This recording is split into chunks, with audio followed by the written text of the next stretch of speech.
Chapter 19. And Ahab told Jezebel all that Elijah had done, and withal how he had slain all the prophets with the sword. Then Jezebel sent a messenger unto Elijah, saying, So let the gods do to me, and more also, if I make not thy life as the life of one of them by tomorrow about this time. And when he saw that, he arose and went for his life, and came to Beersheba, which belongeth to Judah, and left his servant there. But he himself went a day's journey into the wilderness, and came and sat down under a juniper tree. And he requested for himself that he might die, and said, It is enough. Now, O Lord, take away my life, for I am not better than my fathers. And as he lay and slept under a juniper tree, behold, then an angel touched him, and said unto him, Arise and eat.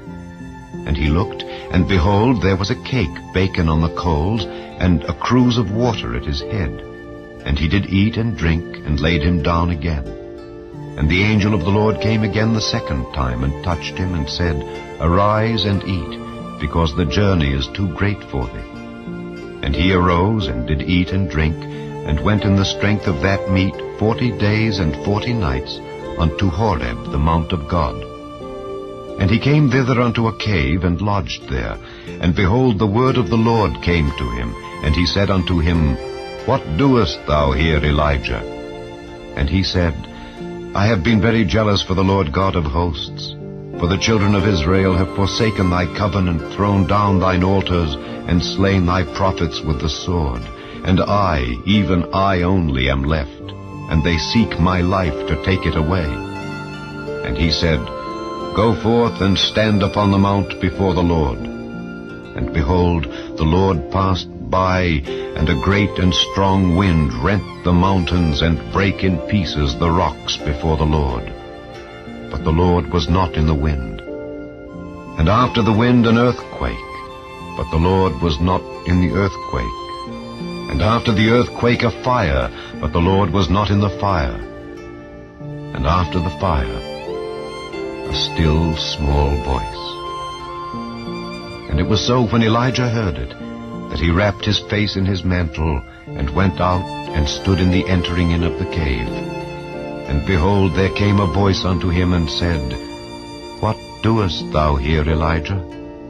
And he said, I have been very jealous for the Lord God of hosts, because the children of Israel have forsaken thy covenant, thrown down thine altars, and slain thy prophets with the sword.